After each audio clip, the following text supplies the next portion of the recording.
Hey, how's everyone doing? Hello, hello, welcome to the stream. How's everyone? Um, so we are here today with another one of our loyal members, Dor from Israel. How's it going today? Oh, I'm fine. I'm great. A bit tired. It's 1 a.m. here, but I'm ready. Great. So yeah, it's pretty late for Dor. Actually, I always forget what city are you in? I'm in Haifa. Haifa? Yeah, Oh, okay, okay, cool. I'm actually not not many familiar. GMs, only one, but enough. Who's the GM? GM Evgeny Postny. Oh, Postny. Oh, I know of him. He's very strong. Wow. Nice, Indeed. nice. So yeah, this is Dor, aka Dortam, in the chat, and Dor's Um, actually he's been a member for a while. You have one of the few black geese, the sub badges. You've yeah. also been like a mod, so you do a lot of like the predictions that people bet on, and and fun fact, Dor is the one that designed the famous cartoon representations of the senseis. Actually, I don't have my mug with me, but you guys know the mug and our faces. Dor is the one that actually drew those way back when. So we all owe him a big debt from the dojo. Yeah. Um, yeah. So before we get started, I figured we can just talk a little bit about your chess. Like, how's it been going lately? Have you been um, are you planning on playing any tournaments soon? Have you been able to play any tournaments lately? So yes, I'm playing in tournaments in Israel. The situation with all the COVID virus is pretty well, and most of the population has already got the vaccine. About month or 2 months ago. So everything is getting back, which Mm-hmm. is fantastic. I hope all the world will catch up with us. I know US is on the way to there. So yeah, I'm back to regular tournament. I'm back to training over the board, and everything is just like before the COVID, which is fantastic. What was your life Uh, like before the pandemic? Were you going to like regular tournaments and playing in like clubs and stuff? Actually, I started only 2 years ago to go to a club to attend it regularly. And before that, I was kind of busy. I had an army service, so I didn't play chess for like 4 years. And after I finished my service, I started to go regularly to a club and play tournaments. And overall, I started a bit late at the age of 18. Mm-hmm. So now I'm 28. So yeah, I had a couple of years without chess, and Right. but now trying to catch the catch the player. Yeah, Wow. catch Well, it. yeah. I mean, you've made really good progress. I think 18 is not too late, but still, like you've made I think tremendous progress. So what was your latest FIDE rating? What was my latest? FIDE rating. Did you ever get a FIDE rating? Yeah, I have a feeder rating, and my latest feeder rating is 1735, if I'm not mistaken, Gotcha. and it was updated this month. Actually, I played one game and then it was updated. Nice, nice. Well, I put your rate like your rating on the screen as like 2000 because that's just how I see you usually. Like, 'cause that's like approximately your online rating, right? You're like 2000, That's my 2100. online rating, and also my national rating is about 2000, Oh, which is interesting. not, yeah. And how do those Uh, usually compare with FIDE ratings? Are those usually similar or? they're not similar, they're higher, about 100 or 200 points higher, depends on the player and his age. Oh, I see. Okay. Usually for young players, it's much lower the feeder rating. Mm-hmm. For adults, it's about 100 points difference. Oh, gotcha. Yeah, it's pretty similar in the US. US ratings are Yeah, generally like 100 points above FIDE, and for kids it could be like hundreds of points, which is brutal. That's the worst. When you know you're playing someone who's like 2300 strength, they've already like proved it. Their FIDE is still 1800. I That's had that just experience in the online tournament, the Seatway Gateway, and that I don't mm-hmm. remember Seatway whatever. like Indian players or 1,000 rating, and they match with me, and everything is okay, and it's hard to beat them. Yeah, they're tough. Yeah, extremely, extremely underrated. Well, cool. So, um, maybe you could talk a little bit. I know you work with a coach. So, what have you been doing lately in terms of like your chess training? So I started with my coach about a year ago, um, and he tried to reset my chess. He tried to make me forget everything I've been learned and try to do it from the beginning because my training wasn't official at any point. I did all by myself, so we tried to from the beginning. So currently, I'm trying to play more classical games, Hmm. about two a week, and without opening preparation at all. In fact, he gave me like three moves or four moves, which I must do, and from there, which are not familiar. I mean, like one e4 to queen e2 on one e5. Hmm. Something ridiculous, and from there he wanted me to think by my own, Hmm. not memorizing, which I that's what I was trying to do when I learned by myself, and it's That's not the correct interesting. way. Now I can see. Yeah. So that's what I'm doing. Also, I'm reading Perfect Little Chess by Volodkin, Hmm. by your recommendation, and also the Carol Chess Center, which also recommended this book highly. Mm. Um, and I'm doing about 3 to 5 tactics a day in this book. Very enjoyable, very difficult, and challenging. Yeah, Yeah, for sure. I'm a big fan of Perfector Chess. Jesse is too. And yeah, those are the positions you want to spend like 15 minutes on at least, kind of calculating and just trying to explore exactly. as many options as you can. Well, good stuff. I mean, I like what you're doing. I hope it works out. um, Actually, I worked with you a little bit from the original training sessions that we did here a year ago. I think I Um, improved then, but I'm not sure. It feels like I improved, I remember but back then you were pretty sharp. So um, yeah, I'm hoping to challenge you a bit today. that's fantastic. I'm waiting for it. Awesome, awesome. Okay, so basically, here's what we're gonna do. I'm going to be giving Dor some positions to think about. I think I'm gonna give him about 15 minutes per position, and we'll see how many we do. Maybe like I'm aiming for like three or four. Um, and what's gonna happen is actually Dor's gonna just set it up on his own end. Maybe you could show like your chessboard on camera real quick if you don't mind. Right? So he's just going to set it up over the board. All right, good enough.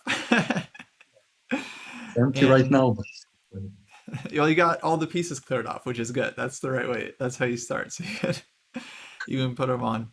In the meantime, we'll analyze the position online. And if you're in chat or if you're maybe like watching this on YouTube later, you can also kind of participate in this exercise. You can take the time to like get your chessboard out and set it up on your own. Because we're going to be talking about it for 15 minutes. Like we'll set a timer. Um, or you can think along with us on Twitch. You can go full screen so you don't see the chat, or you can obviously just keep participating in chat as usual. But I'll leave it up to you guys. I won't be sharing the solution until we discuss it with Dor first. Okay, ready to get started? yeah, I'm ready. Cool. Ready and Okay. excited. Awesome. So these will be kind of similar to like Perfect Your Chess. It's going to be like a mix of positions. It's always going to be concrete. So there's not going to be just like a purely, positional puzzle. It's always going to be a matter of calculation. But whether All you're right. playing for a win, for advantage, this is up to you to kind of Yeah. determine. All right. Um, cool. So let's start with, okay, and this is going to be white to play for everyone's information. Hey, Goldust Tori with the raid. Oh, just in time. Thank you so much. Welcome, welcome. We're just getting started with our calculation lesson here. And first position's up on the board. You guys are 100% welcome to join us. Hope your stream went well. Yeah, thanks for the shout out. Right, I'm all set up. Okay, cool. I've almost got the timer ready here. And if you finish early, Dor, if you feel like you're done, you can just let me know. Okay. But when you're ready, I'll ask you to. I guess you can leave. Do you know how to leave Zoom audio? I can mute the stream. I mean, I can mute the. Yeah, mute me. Don't right have any, I guess, vision of the stream, so you're not watching the chat or anything like that. And Yeah. yeah, just let me know when you're ready, or you can message me in Discord. Either way. All right. And So I mute you. we'll talk And to you soon. Yeah. yeah. All right, here we go. Let me get the timer started.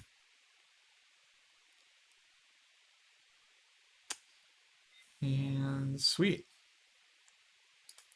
Yeah, thanks, Tori. Much appreciated.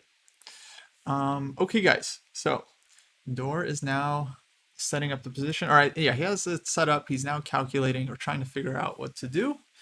For you guys in the chat, I'll let you think about it as well. And in the meantime, we can start exploring some ideas here. So this is definitely not a position where you just like, I don't know, you just find the right idea like instantly and that's it, you're done. So it's not, we're not looking at like simple tactics here. There's like, I think a few options for white. There definitely is, let's say, a clear solution that we're hoping Dor finds and that we're looking for. There's definitely a clear best path for white, but it's not clear if we're looking for forced win, if we're just trying to get like big advantage, small advantage, if we're trying to equalize. The first thing I would suggest is to evaluate the position, because spoiler alert, material is not exactly equal. We want to know where we stand. And whatever the situation is, when we're calculating stuff, we kind of have to compare it to where we are right now. So it's really important to evaluate the position, try to understand, is white better here? Is it equal? Are we worse? And if so, what are we playing for exactly? Now, I'm not sure how much I should actually talk because the idea here is for people to think. Now, Dor, he's on his own. He's thinking in silence. So this is, I think, hopefully good training for him. But for you guys, of course, I guess if you're on YouTube, you have the option of muting the video or just like pausing it and then advancing. Yeah, because you got the timer YouTube, so you should kind of know like we're gonna be talking about it in like 12 minutes. So yeah, if you want to hear me talk for the next 12 minutes discussing the position, that's up to you.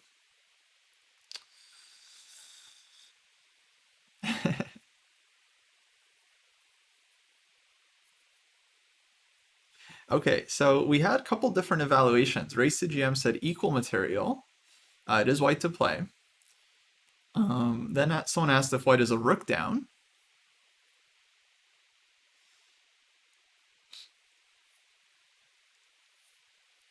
But if we look at the material accurately, we'll see that white here is currently down in exchange for one pawn. So it's not exactly equal material.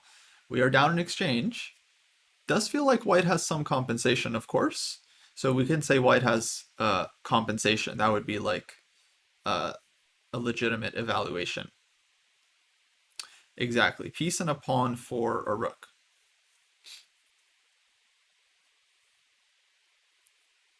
Okay, so suggestion for knight d6. That seems quite reasonable to start.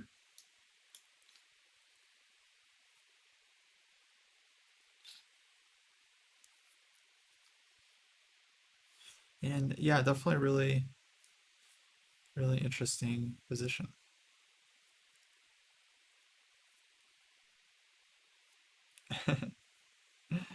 Marcus says h4. Put it in h.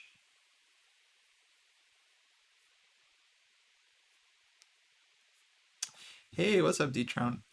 So yeah, actually, so this is, I didn't mention at the start, but this is a type of lesson that we offer through our channel points, Dojo Gold. What Door here has done and what others have done is they've redeemed the 100,000 Dojo Gold one-on-one lesson. This is that lesson. And I've done a few of these so far with players of all kinds of different levels. So I usually kind of tailor it to the level that I think is kind of appropriate, right? Like for Door, he's definitely more on the advanced side of things. I feel like complex calculation is like one of the most important things at this level. It's probably one of the most important things at all levels, but at lower levels, you have lots of other stuff that's important as well that I think Door kind of has a handle on. Like I've seen him play quite a bit at this point. I think generally he's like a decent positional player. Um, it's like I don't see him making too many like strategically horrible moves.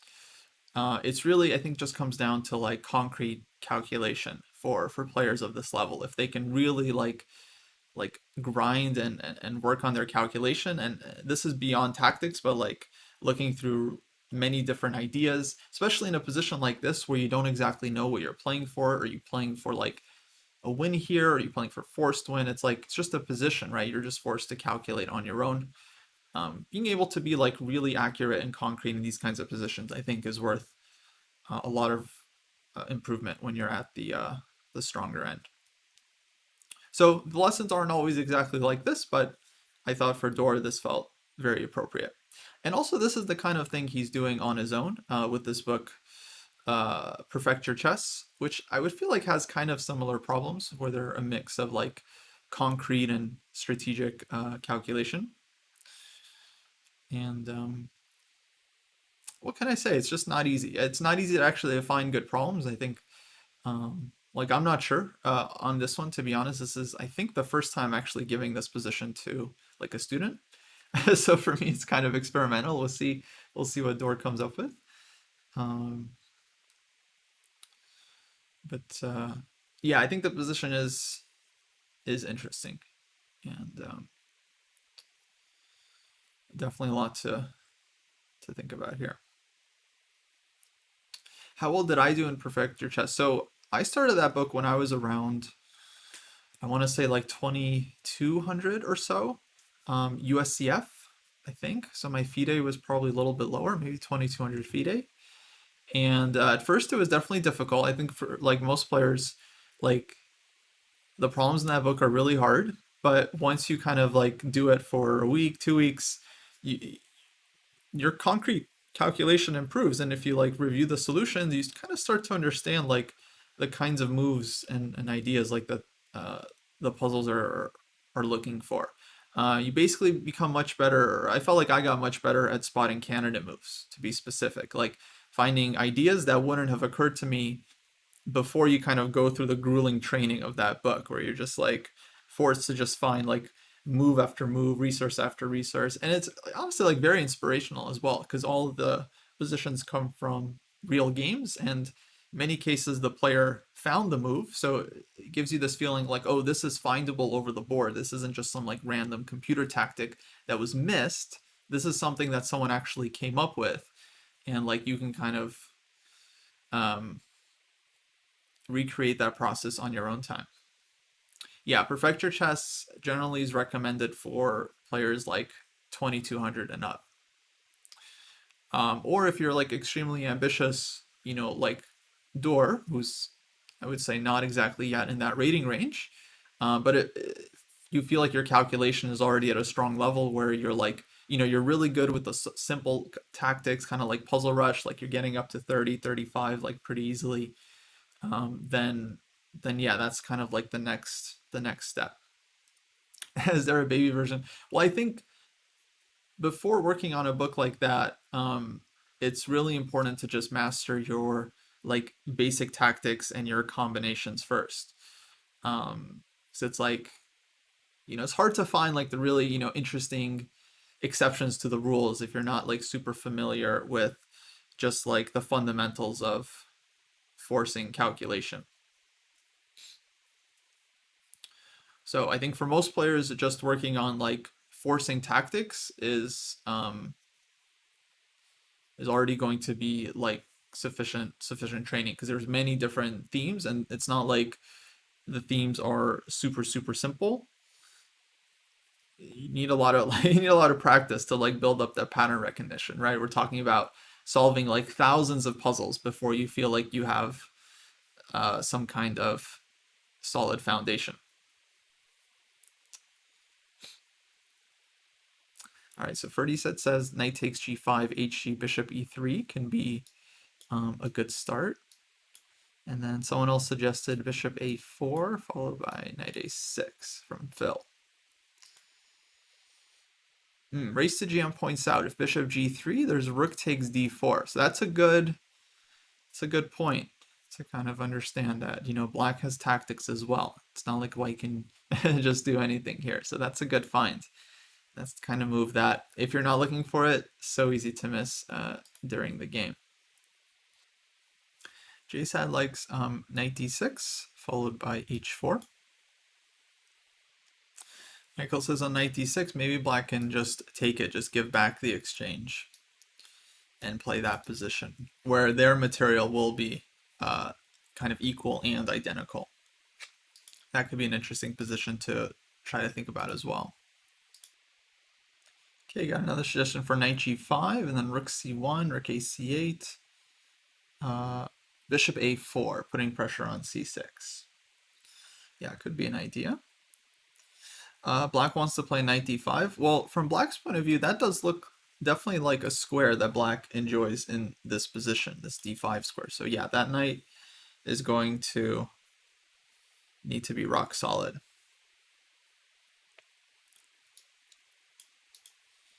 How do I personally study to get better? I think it's in general a mix of working on your skill, so your like calculation training, and your knowledge. So maybe building up your opening knowledge or your middle game knowledge. So I kind of try to do maybe a little bit of both, right? So some calculation training and then some opening work or studying some model games, things like that.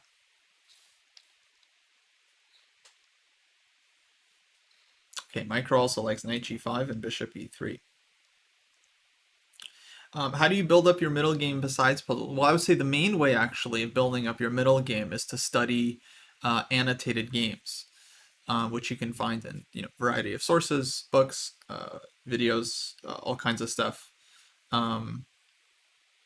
That's the main way to build up your middle game knowledge, especially if you study games that are played in your openings. For example, if you're an Open Sicilian player, I think the best thing you can do for your Open Sicilian understanding is to play through Open Sicilian games played by players, with all due respect, much better than you, right?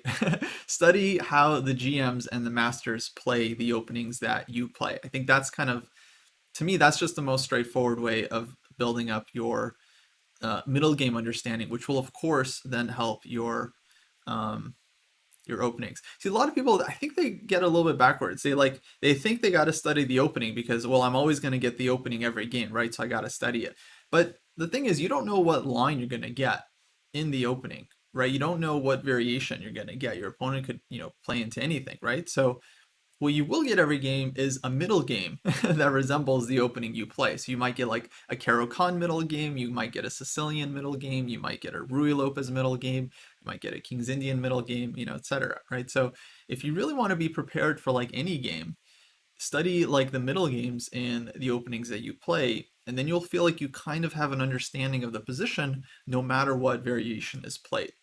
Of course, at higher levels, the actual theory becomes more and more important, but I think for the most part, it's all about the middle games.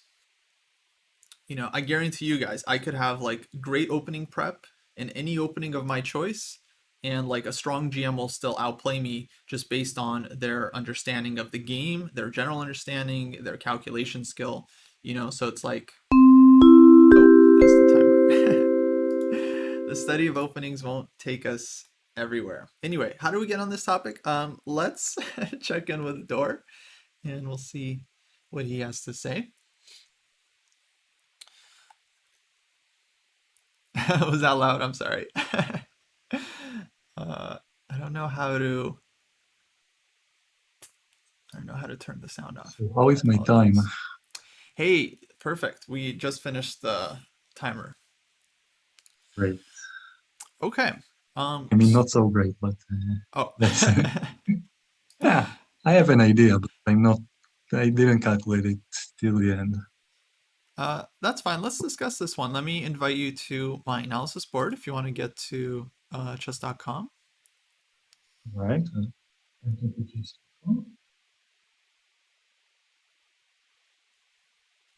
Should they be on live chess? Yeah, live chess. All right, I'm in it.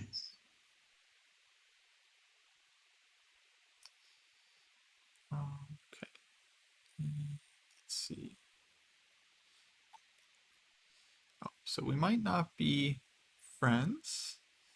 So I'm just going to send you the link. All right.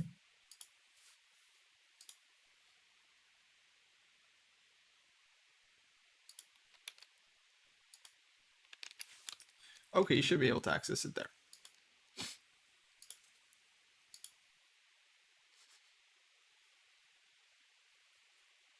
Yeah, I see it. Okay, cool. So yeah, what did you think about this position? Yeah, the first thing I thought is that the e6 pawn is really weak.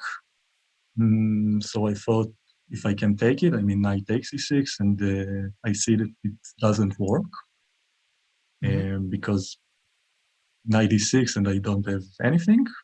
Mm-hmm. I mean, knight e6, knight e6, and I don't have anything.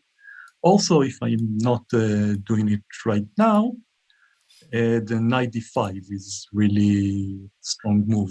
It stops everything, and that's just the up, and I don't have anything. Mm-hmm. So the move I started to calculate from here was knight f6 check. Mm-hmm. My idea was that if the bishop takes, then I open the king, bishop takes, and e takes, and he has to open the king with either g takes f6, and then I have bishop g3, or g5, which I thought is stronger, but then h4, and I still kind of open his king with bishop g3 also coming, and also I open the diagonal for the g3 c7 diagonal for the queen, and I pin the knight, so I have the d5 threats and to just capture the knight. And if he takes with the g pawn, Mm-hmm. I have the h4 move, which drops the bishop, and he still open the king. And from there, I started to calculate f takes e5, h takes g, e takes d4, bishop takes d4, and I thought his king is too open, but I didn't finish it. I mean, I still need to calculate it. I mean, I still have bishop g3, which will probably come in the line, but I couldn't see anything else but this idea. Okay, okay, interesting. Yeah, so I guess you ended up settling on knight f6 check then. Yeah, knight f6. This is my Okay, gotcha. Well, let's take a look at it. So there definitely could be a couple of just concrete issues with this one. But let's go into the line. So on bishop takes ef, your idea was to go bishop g3 next. bishop g3 and d5. That's my idea. Right, gotcha. Let's see. Yeah, so let's say we do something like g5. You were thinking bishop g3 Or the h4 first. or h4. Gotcha. Try to open up, but it might be too slow now that I look at it again. Yeah, my Yeah, but couldn't see how black moves. That's the maybe rook d5. Yeah, right. rook d5 looks like. Rook shut d5 down everything again. looks, because then yeah, if you take, black might take with the rook even, and Yeah, and threatened the g pawn. that All could be right. dangerous. Then h4 might not be. I mean, on bishop g3, I guess again rook d5 is killing me. Right. Mm, so it might not be that well. But I couldn't find any other concrete idea in this position because knight d5 just stops, shut down everything. Yeah. Yeah, I And, mean, so you're right, focused on this one, but right, black's next move is just knight d5, which just shuts it down. I just want to check this one on or gf h4. It's possible black might just kill you with bishop takes and rook d4. Not sure if you looked at this one. oh, no, I didn't look that up, and that is really hurt. It Yeah. is. I'm not sure, Yeah, I but it, missed. it looks very dangerous. Yeah, I agree. Um, Maybe knight takes e6 here. Get the position crazy, but nah, I don't believe it. yeah. Okay, so, but okay, that's the kind of move that's just like, it's hard to see this one from your side, like from afar. Well, okay, so this is like, I don't know. I think this is a pretty tough position. I was telling to chat. It's definitely not an easy one. I don't think I saw anyone get the full solution here. There are definitely some good ideas in the chat. Um, so the right move was to indeed take on g5 at this moment, grabbing the dark squared bishop. Did you consider this one? Yeah, I considered this one, but I couldn't see the follow-up after knight takes, h takes, and again, I want to take on e6, but I can't. So now I have to find some concrete idea, and I couldn't find anything. Okay, I got you. Yeah. So there was an idea here to go bishop e3, which is, seems like okay, normal move, just kind of putting pressure on the knight and the pawn. But the main thing to understand is like what white is actually threatening from here. Yeah, so let's say knight d5, which again shocks me again. So I guess bishop takes g5. Mm-hmm. Mm, and again, I couldn't see, once knight d5 is played, I can't see any concrete idea. I mean, I move the rook somewhere to e8, for example, Mm-hmm. and mm, do I have anything? So how would you evaluate this position? Mm, I think it's better for black because it's happening exchange, and then d5 knight is simply too strong to deal with. I can't kick it out. And if I do kick it out with, let's say, bishop takes d5, then the light square bishop of black become really strong. So Mm-hmm. I can't see a plan for one in this position. So I evaluate it simply better for black. Okay. Chat, what do you guys think about this position? How would you evaluate it? I would be curious. Um, because now the material has at least equalized. We had like an exchange for a pawn. Now we won the pawn, so we exchanged for like two pawns. Um, we can definitely see like some clear positional advantages for both sides. Like black, of course, has the knight on d5. Light squared bishop, I think, is at least open. The white also has some squares for the knight, like c5 and maybe d6.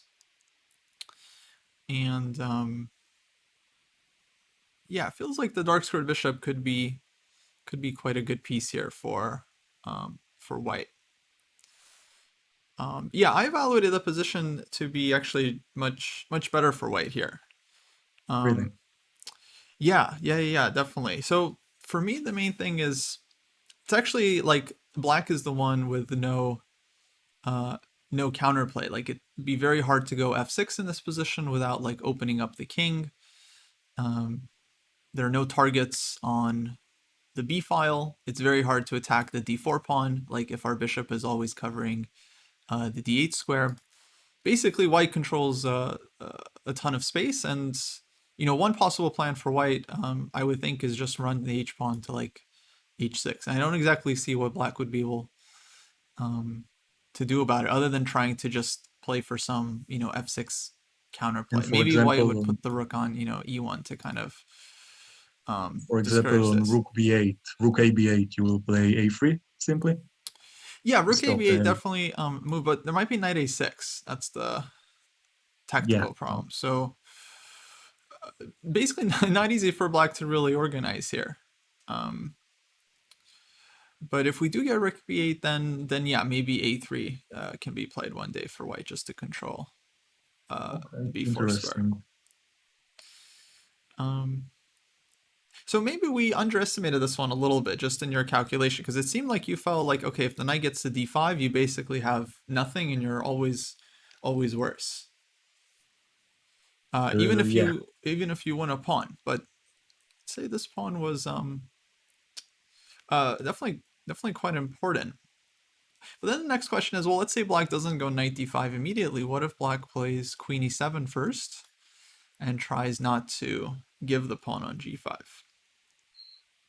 Mm, let's. Then c6 might become a liability. Something. We might see. We go bishop takes f4 and knight. No. No. Mm,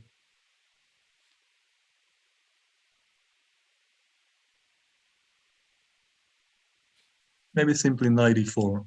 Knight e4, and if he wants to trade the bishop, I'm fine with that because it f takes and threaten the knight and the c6 pawn. And if he doesn't, so I will go knight d6 and I will gain the c6 pawn. I Yeah, think the knight is better there. I like 94 quite a bit. Yeah, because of course you're very happy if black exchanges there. And then if they don't exchange, then g5 is under attack. You have d6, and yeah, you're improving the knight.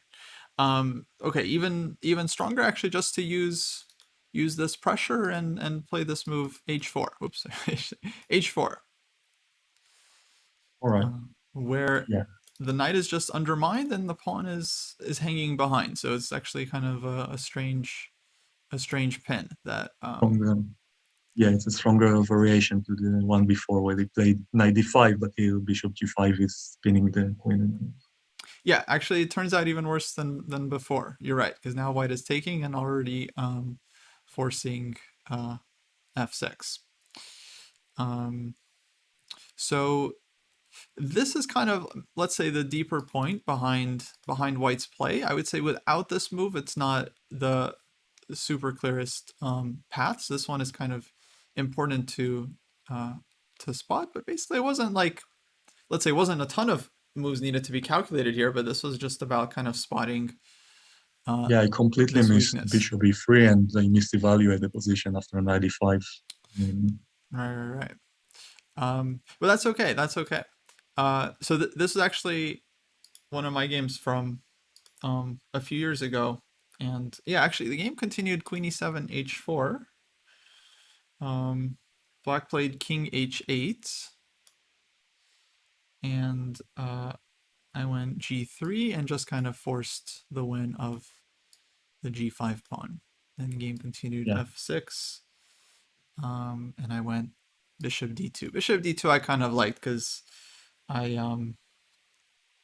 if black takes on e5, which happens in the game, then bishop gets to go back to g5 with great strength. Knight f6 is played, de, and Black is actually losing another piece here. So 2 pieces for the rook, and it was essentially decisive. But I just wanted to point out one idea that I did not consider during the game. The engine found this position instead of g3. Apparently, it could have also played king f2, followed by rook h1, which I think is.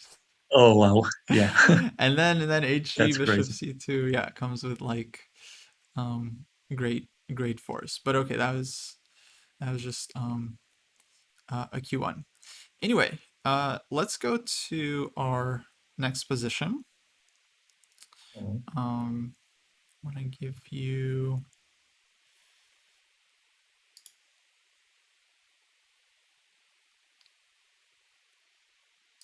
this one. Oh, actually, I'll give it to you here.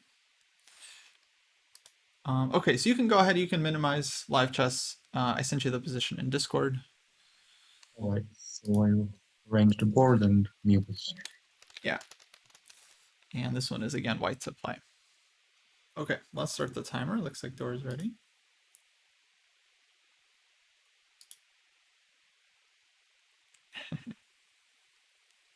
Okay, guys, so exercise 2. Time to calculate.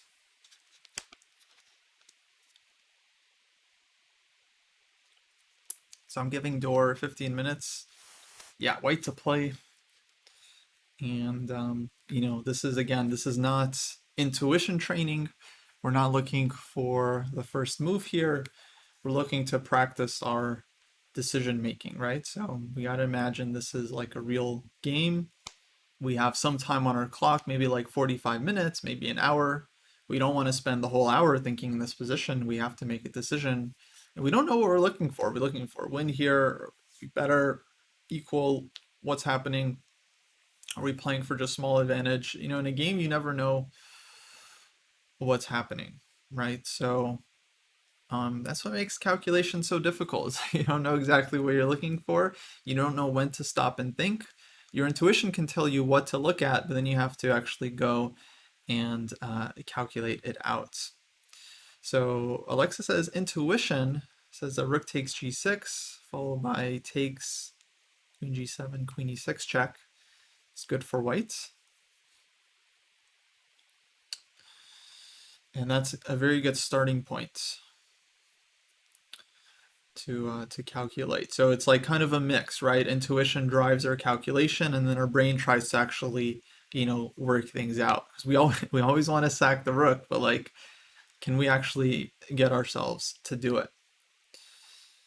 And it's easy to sack when it's someone else's pieces, or if it's like a puzzle. You don't lose a lot if you get it wrong. But during a game, it's definitely not easy to sack without having calculated it through. The lessons are usually just tailored to whatever we think is best for the student. And I'm hoping this will be a good puzzle for Dor, because he's always, I think he's the type of player that's always like, oh, I really wanted to sack, but like I just couldn't make it work. Well, now he's gonna have some practice trying to make it work. Because of course, rook takes g6 feels very tempting, and it's hard to not calculate this move. Bishop e5 could be a candidate idea as well. But what do you think, guys? Should we calculate rook takes g6 first, or should we calculate bishop e5 first? Which move is more prudent to look at? Should we look at the direct sack, or should we look at trying to improve?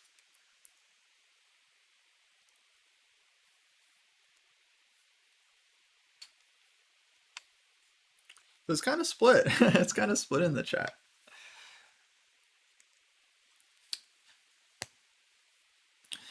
Yeah, I think in my opinion, we want to start with the most forcing lines, right?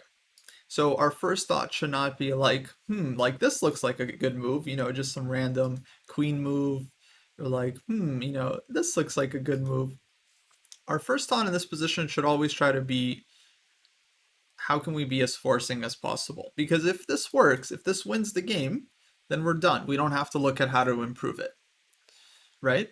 So If rook takes g6 is winning, then there's nothing else to look at. You don't have to look at h4, you don't have to look at bishop e5. Those moves might be winning as well, but they won't be as forcing, and so intuitively, actually, they are somewhat less likely to work. On bishop e5, black has wide choice of things they can do. On rook takes g6, black basically has to take back, right? So it's not only somewhat simpler to calculate, but the fact that it's more forcing means if it's working, it's like easier to believe it, if that kind of makes sense. So during the game, if you have time, look, if it's a bullet game and you have to play quickly, the clock is important. But if this is classical chess and you have like an hour on your clock, you have time to look at sacrifices. Even if you don't think it's going to work, you have at least some time to figure it out and try to understand. Then if you calculate it out, you really can't make it work. Then it's time to take a step back and look at improving moves. Your bishop e5s, your h4s. These are all very good normal candidate moves, but I think they should only be explored once we completely rule out that rook takes g6 is not working. So there's different perspectives to this. Again, if you're playing blitz and you don't have a lot of time to calculate, then you have to kind of make a practical decision. So Sudahaya has very, very relatable comment, right? When you solve this as a puzzle, you can solve it. When the situation occurs in a game, it's hard to do it. Yeah. That's why I think it's good to practice with a board.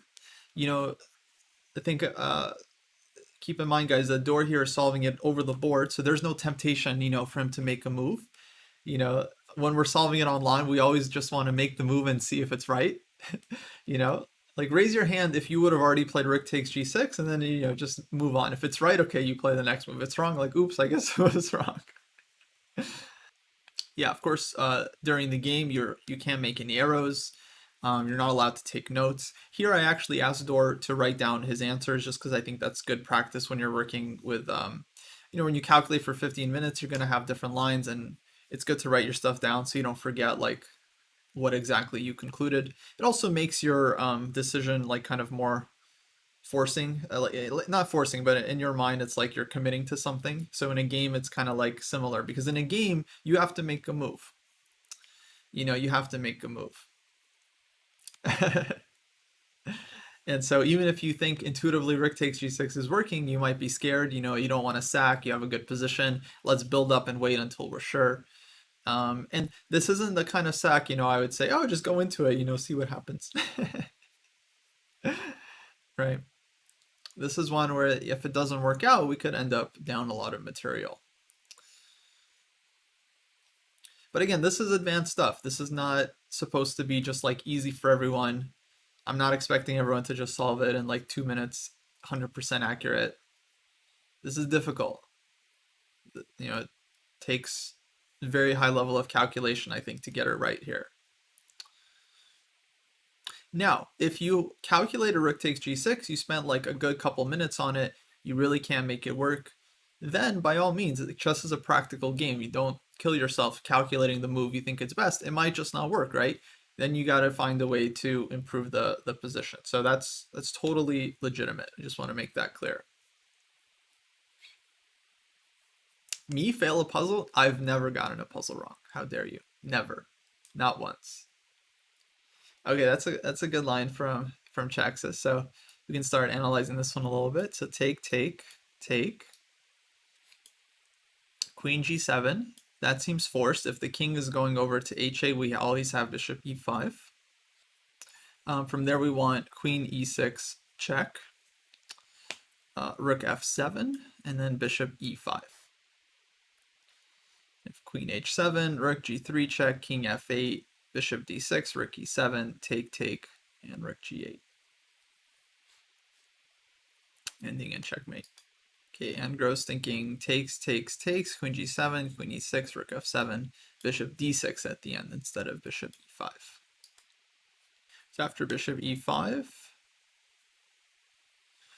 chat's pointing out there's rook c6. Okay, good. So now main line is kind of take, queen g7, queen e6 check, rook f7, and then if bishop e5, there's a very annoying rook c6 move, counterattack. Worth calculating. Okay, I'll let you guys calculate. During the game, by the way, I would be like this right now.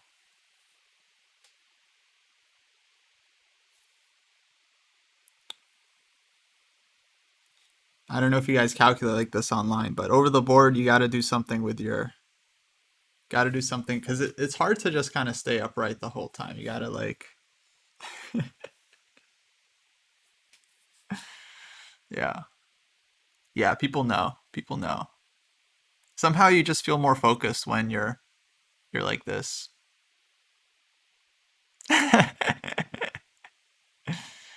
Yeah, you kind of block everything out. I made a video on this a while ago. I mean, it was released on April Fool's, so people kind of thought it was like a joke video, but it was 100% legitimate advice. Yeah, that's how you calculate. You got to block everything out because it can be distracting in the chess room, you know. Okay, looks like our time is wrapping up here.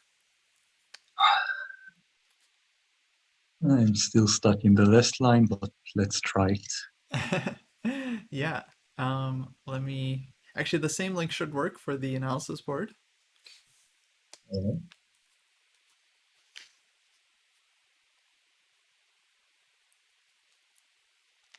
Second, just to log me out.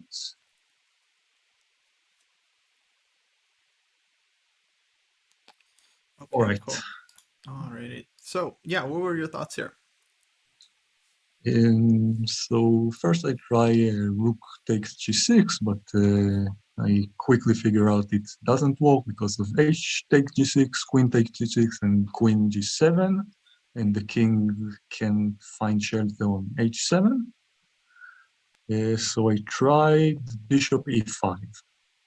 Now Hmm. bishop e5 did work in one line. So I calculated rook takes f3, Mm-hmm. rook g6 check, um, h takes g6, queen takes g6, king f8, and bishop e6 check, which is almost mate. Queen takes d6 is the only move, and queen takes d6 with check, and then I Mm-hmm. take the rook, so I Mm-hmm. stop calculated. And then I come up with a defensive resource for black, which is bishop e5, rook c6, and there I struggled a bit. Because now I can take on g6, so I put a defense on it. And here I try to make d5 work, which it doesn't, I think.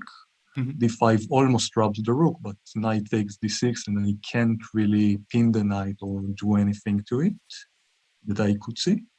Try to rook takes f8 and try to fork it with the queen, but I couldn't find any setup. So then I tried to think what rook c6 does, and I came up with a4, but I couldn't calculate it till the end, and I'm not sure at all what's happened there. Okay, okay, That's fair enough. Yeah. No, you did. I think you did absolutely fine. So white is definitely better after bishop e5, and you calculated this line absolutely correctly. So if black takes, we do have this one. Um and this one, and that's game over. And so you did find the only move for black rook c6.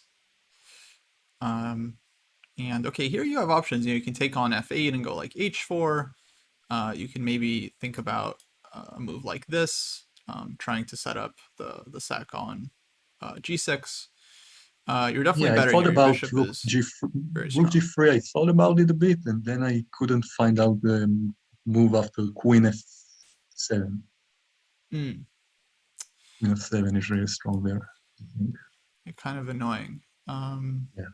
Maybe like h4 there, something. I have queen f1 mate.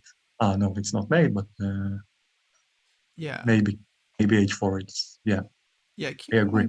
might be safe. Yeah, But well, it's a good practical decision because you're quite safe in this position. It's not like you have to find only moves. If you play rook takes g6 and then it doesn't work, then you're just lost on the spot. So that would be kind of risky. Now let's actually take a look at this one. So you were saying you didn't like this because Queen G7, and then you're G7, and I thinking, tried Queen E6 check, I guess, mm-hmm, and King H7, and I couldn't see how to do anything from there. I see. So how much time did you spend on this one? Not that much. I mean, 1 minute for the most. Gotcha. I think maybe you should have tried to make this one work a little bit, a little bit harder. Um, All right, so, let's think about it. yeah, what would be your candidate moves here? Here, hmm, Bishop E5. Now I see it. I didn't think about it, and it just seems like a strong move. Yeah, Bishop E5 Bishop E5 and immediately comes to mind, yeah, and right? Rook H3. And then Yeah, Rook H3. And well, does it? How does it feel? Does it feel winning or? let's see. And Bishop E5. What can White Black do about it? Yeah, it actually looks really good. Can find an answer for Black. Could not see Bishop E5 in my calculation. Let's think. Is there any resource? What about Queen G6? But Queen G6 still I Rook H3 is mate. Mm, well, I can't quite can't find a move to Black. We can save it. Yeah, it's basically yeah, King is just too open, honestly. As long as, well, we have our threat. Just doesn't seem like there's a way to deal with this one. And Rook F3, Bishop G7. Um, there's no magic move here for black where they can save the rook and take the bishop, right? So if Yeah, they keep the rook, then white's queen and bishop are just going to be way too strong. I Um, agree. yeah, so this one should be winning now. Um, Instead, King H7, I guess simply Rook F7 work. so Rook F7 definitely, yeah, more critical. But the Yeah, interesting thing is, I think you kind of maybe discarded this one a little bit too early, you know, because I think you can that's find this move Bishop E5. yeah, absolutely. I should say. I saw it in other lines. Excuse me. Right. Yeah. Yeah, like okay, I mean your first move is Bishop E5, so for sure you're aware of this idea.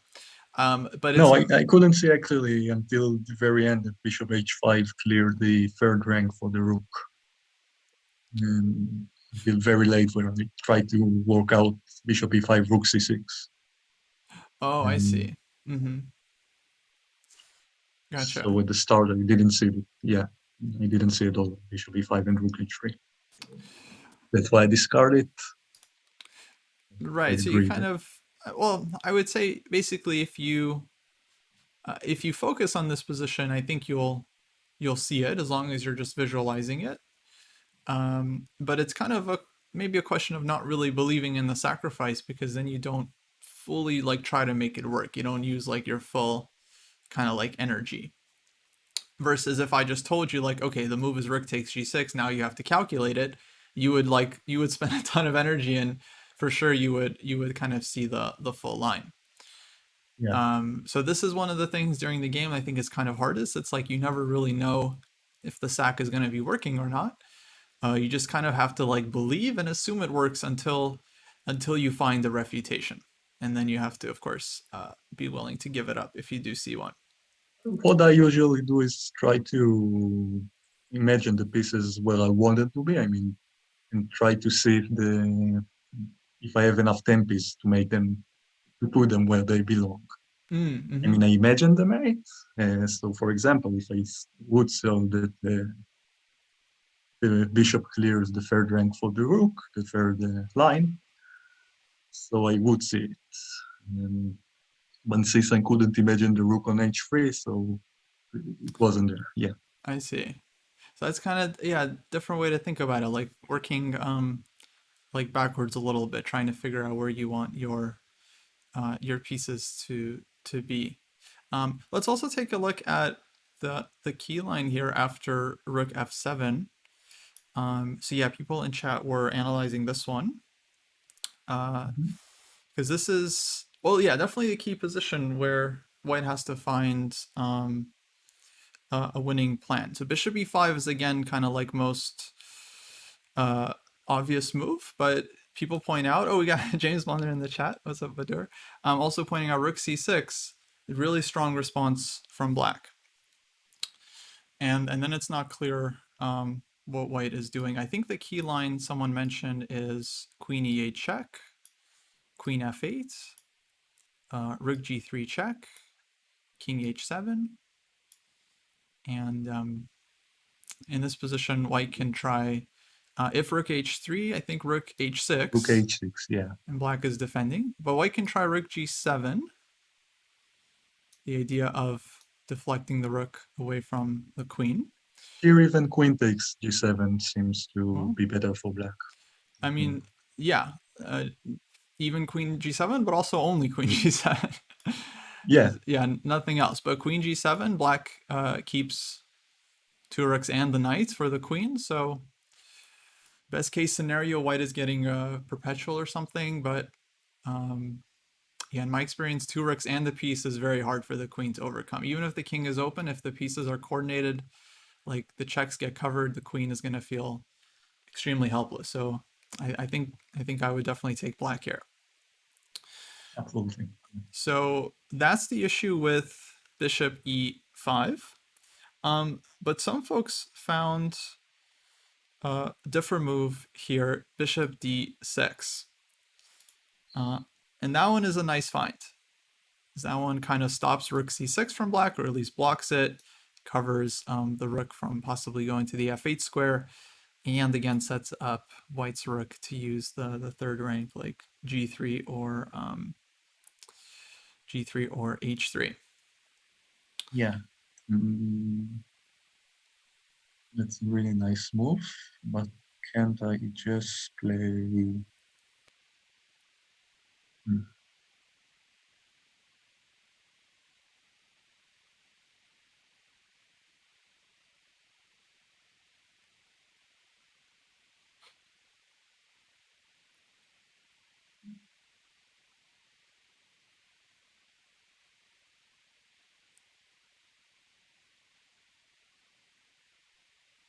Yeah, that's a tough one. Yeah, so okay, very hard move to see from afar, but really nice idea. And it's kind of got an illustration when like your first idea is not exactly working. So Definitely number one, nice just to idea. see that rook c6 is a defense for black, I think is already quite an achievement. But then to take it an extra step and find bishop d6, definitely not easy. In fact, I've had many games where I sack something and my original intention was like bishop e5. Then I get here and I'm like, bishop e5, rook c6. What's my move? And then there's no shame in just thinking about it. And if you have to switch up your move, you can switch it up. I don't know what happened in this game. This was the game actually between Huzman, your countryman, Alexander Huzman, and versus Dreyev. So I don't know what exactly white calculated when, but yeah, he found bishop d6, and basically nice. white's attack was too strong. Actually, so game continuation was nice. Black played rook f8, white played bishop e5, now that there's no rook c6. Queen g5, Ouch. rook g3. Yeah. And GG. Yeah, basically white's queen and bishop were too strong. Yeah, not an easy one, guys. Not an easy one, but hopefully instructive calculation, because of course for everyone this is like the first candidate move, and we always try to make it work. But it's really not easy, even when you have like a strong intuition that that's the right move. It still can be very difficult to find like the precise sequence. But yeah, nice illustration where it's like the attack kind of is, it's a quiet move essentially, right? It's not by no means like a forcing move. Literally attacks nothing. It creates a threat, of course. It does come with a huge threat, but it's like not exactly what we would call a forcing move. What would be the process to find bishop d6? My logical explanation is that white did see bishop e5, rook c6. Otherwise, bishop e5 would have been played. And when you see that rook c6 is a problem, bishop d6 can definitely pop into mind. But it could be different ways players find that move. I think there's often different routes. Okay, but good stuff, Dor. Look, in a game, if you can't make it work, then you shouldn't make the sacrifice. You found, I would say, probably like second best move in the position, bishop e5. You're still much better. It's still a good decision as far as like decisions are concerned. Yeah. So nice job there. Okay, let's go to the next one. All right, let's set it up, and I mute the stream. Okay, cool. Black to move. Yeah, make sure to double check. It's kind of weird position, but yeah, we'll see you in 15 minutes. All right. Cool. Okay, let's reset the clock. And here we go. What kind of player is expected to find a combination like that? I mean, that last one was very tough. I would have been extremely impressed if Dor found the full thing. I was kind of expecting him to maybe find like partial. I mean, the player that played the combination in the game was, GM Strength. And I would imagine he might have had more than 15 minutes. I mean, I have no idea how much time he had on the clock, but the point of this exercise is that a lot of times it doesn't even matter how much time. You could have an hour, but you still have to make a decision, right? So it's like, it's not necessarily about having to figure it out in 15 minutes or less, but like a lot of times, you have like an unlimited time to think about a position, but you don't necessarily want to use all of your time, because if it's not a critical position, then you want to find a good move and move on, save your time for a future moment. So this is kind of like maybe a good in between. But okay, there's many different ways to calculate. No, the game went on after bishop d6. Game went on a few moves.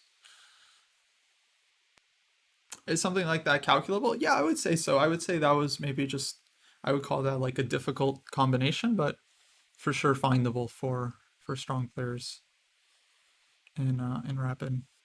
Okay, so really sharp position here.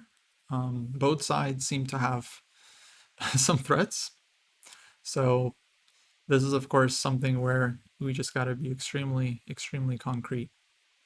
Who played this? This is Topalov as white against Vallejo Pons as black. So yeah, a couple of sharp players.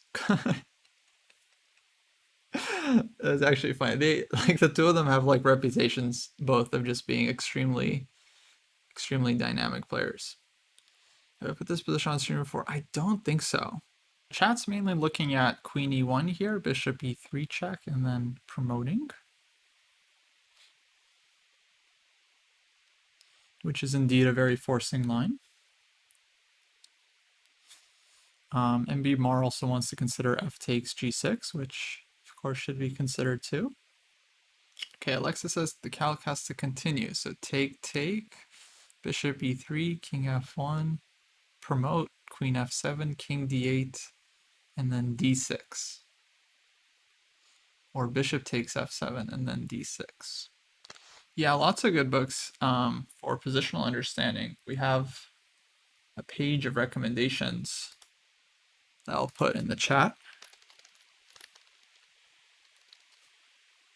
so you can find something that works for you.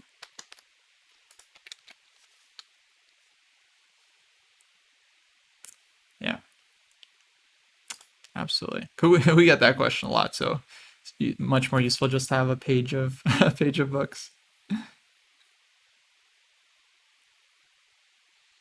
So we're thinking about queen takes f7, We need 6 check in that line, and also bishop takes f7. Okay, lots to calculate.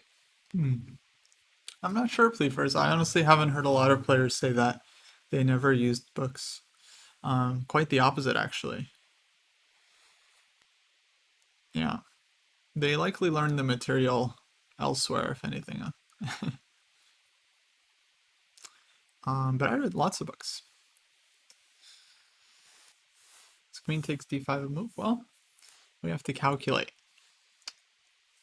We have to calculate.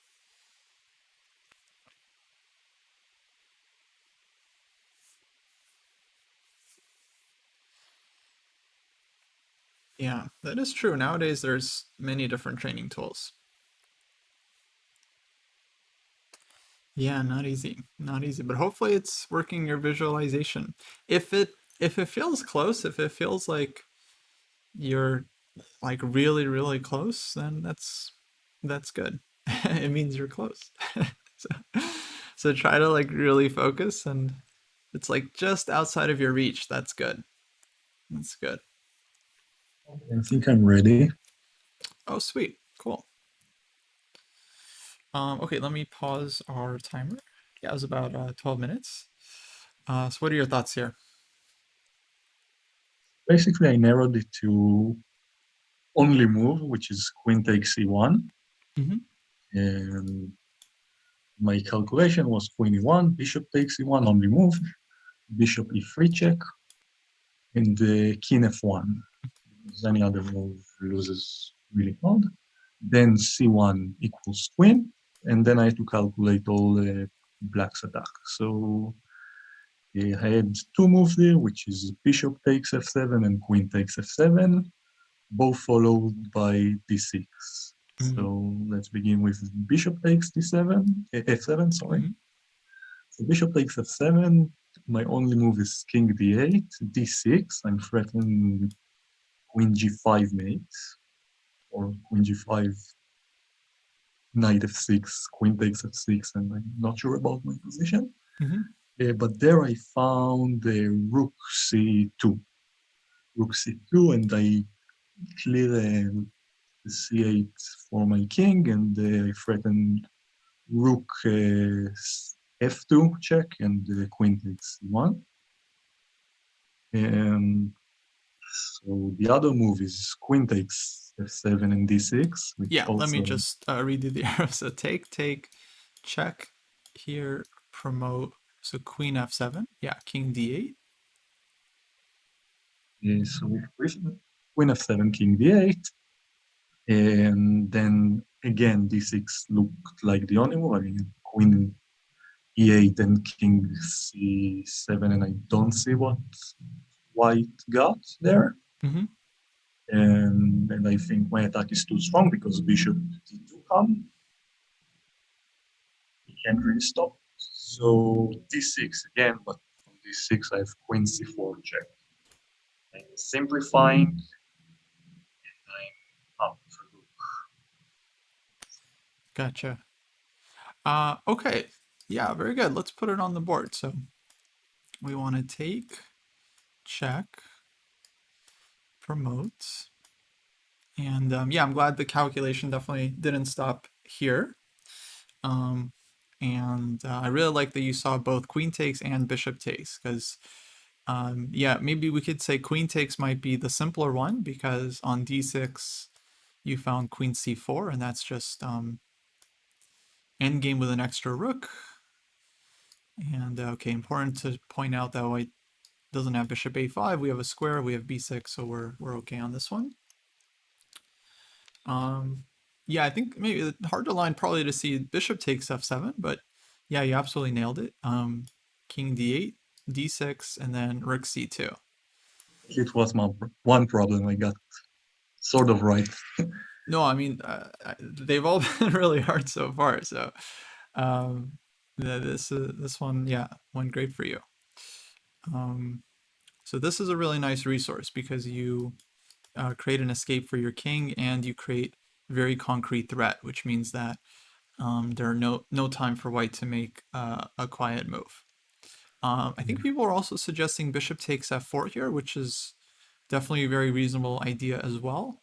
Um, but the issue with this one might be, I think, Queen e6, where we have to deal with this threat, and now if Queen c4, we're losing the rook. So I think this would be, this looks pretty difficult for black. Not sure if black has a move Yeah, here. I didn't consider this one because I saw rook c2 and I couldn't see how white continued.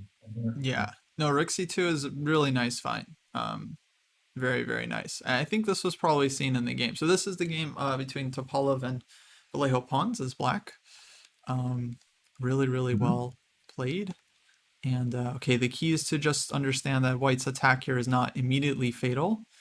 Queen e8 check, the king is escaping, the bishop is always pinned in these lines, so there's no bishop a5 anywhere. And yeah, kind of nice, honestly, like, did you consider any other moves here, or was it kind of like process of elimination?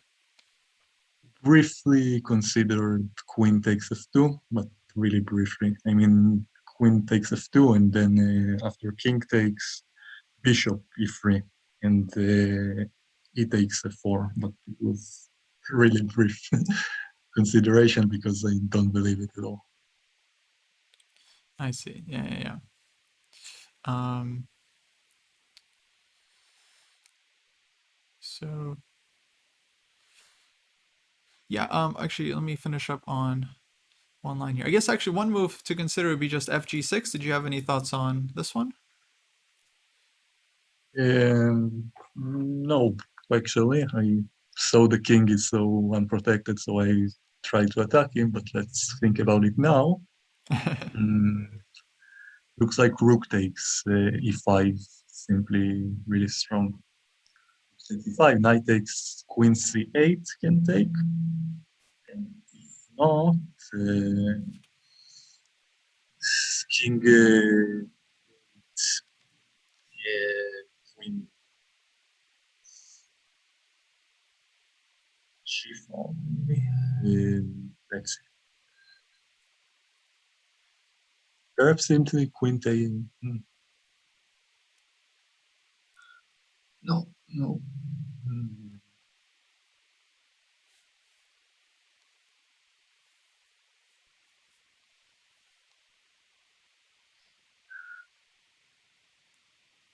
maybe just queen e6, d6, and I'm not quick enough.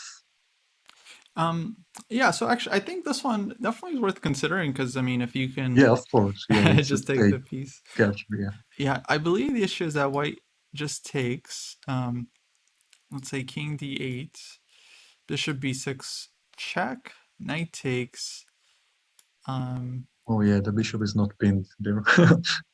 right, right.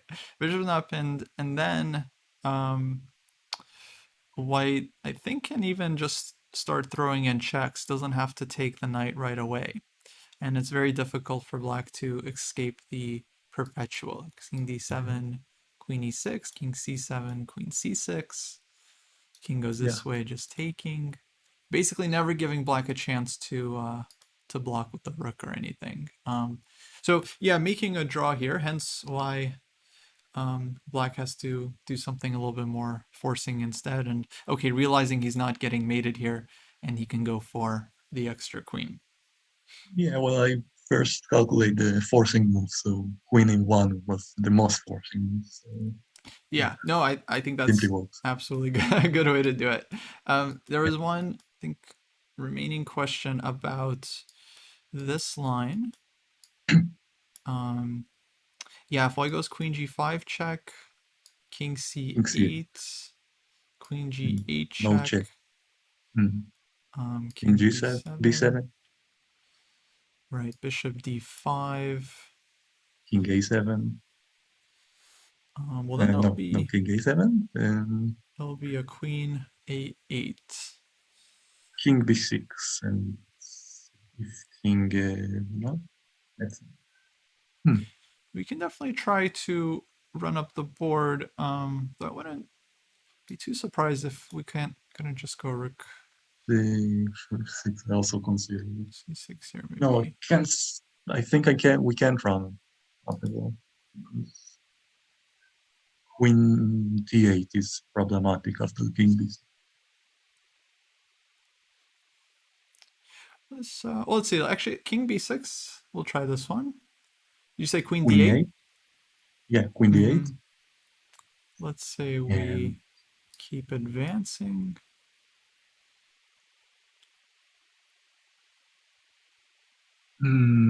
queen a5. A5 seems critical. I just wanted to take, and Yeah, I guess it's also fine. yeah, I think I'm just believing in the power of this pin that like if that as long as that bishop never moves. Yeah, This, it's I true. mean, a very important line to look at. I think this one is just barely working for black.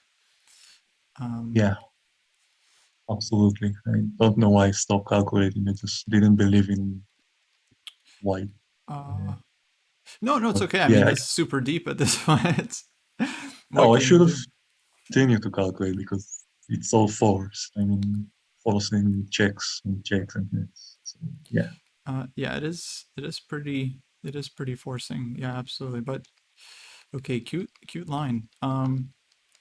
Well, no, really nice job on this one. I mean, this is like honestly one of the sharper positions we looked at. But you handled it really well. Um, you even finished like a little bit before the time was up, so did yeah, that's really nice. well on this one. Um, Yeah, so yeah, okay, I think we'll end it there. So definitely went a little bit over time. yeah, sure. But good work today. I mean, you're at already like a pretty advanced level. So this is like okay, not going to be groundbreaking after one day, but this is let's say the kind of work I would hope that you're doing on a regular basis, just setting up positions over a board, difficult problems with a clear solution, calculating, doing your best, reviewing the solution, and just trying to learn something um, from each problem. Yeah, I Um, enjoyed very much, but problems like the first one, that's where I find myself. That's what tackles me. I mean, to evaluate positions where I'm down material or sort of down material, equal material, mm-hmm, to evaluate the position. I mean, after bishop e3, knight d5, the bishop takes there. To mm-hmm. evaluate this position, that's what I found the most hard right now. And Yeah, I that's definitely need to interesting. improve that. Yeah, for sure. Evaluation is really important skill, and yeah, it did feel like we definitely misevaluated that one. I mean, it was just like one problem, so I try not to make like too many conclusions based on like one or two No, positions, but I am talking about this problem as not only this problem. I had games right. like this where I had something similar and I didn't go for that line because I didn't evaluate it right. Mm-hmm. And then I see the engine and it evaluates completely different from what I thought. Right. And so it definitely needs to work on that. But most of the problems are like this. I mean, deep calculations and concrete lines, which makes it a bit tough. But absolutely perfect your chess with the IM and GM, especially. Problems are super like this. I mean, Yeah. get sort of equal positions and evaluate it.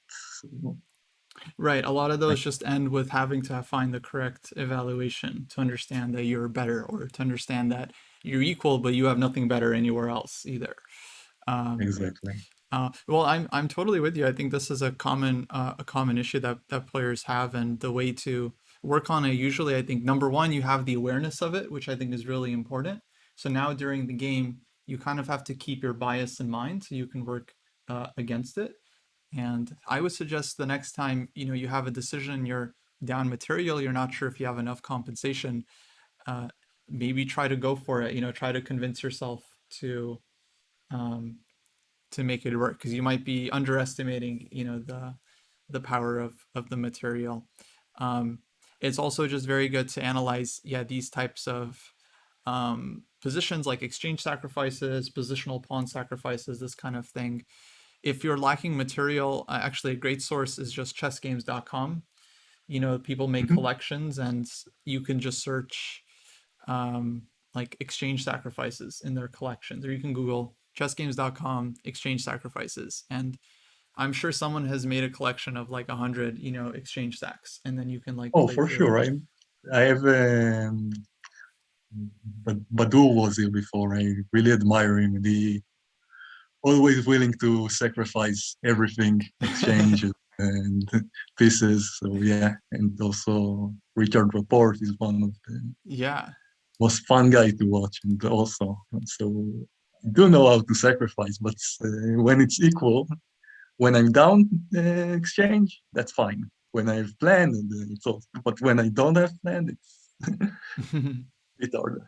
Yeah. Right. Well, that would be the other thing is just study some players that are known to be not materialistic. So yeah, you mentioned okay, Jabava, he's he's amazing. I mean, there's all these guys like Shirov, Tal, Morozevich, like Petrosian were known for like their exchange sacks. Topalov, Vallejo Pons, another big one. Um, yeah, just looking at the games of these players, for me, Shirov was a big influence. Just seeing a lot of his games with very intuitive sacrifices, positional compensation, or even just like attacking chances, but like a slow moving attack, not exactly boom boom checkmate. Yeah, those are Yeah. some of the most instructive games for me always. Richard also in Fire on the Board, the book. Mm-hmm. Yeah, That's that's the great. one. Maybe Really I'll take great it book. next. Maybe I'll take that one next. Oh, I think that was yeah, that's a great book. I recommend it to everyone. I think it's a really good one. Absolutely. All Um, right. well, good stuff, Dort. I wish you the best Thank of you very luck. much, Kostya. Yeah, you've been Thank you. doing I have some great work. really fun. Let's see. I have a game tomorrow over the board games. So let's see if it will help me. Well, then your homework is to just get some rest. Thank you Show up very much. ready to prep and keep working on it. Right. Thank you very much, Kostya. All right, have a good It one. was really fun. Thank you, guys. Goodbye.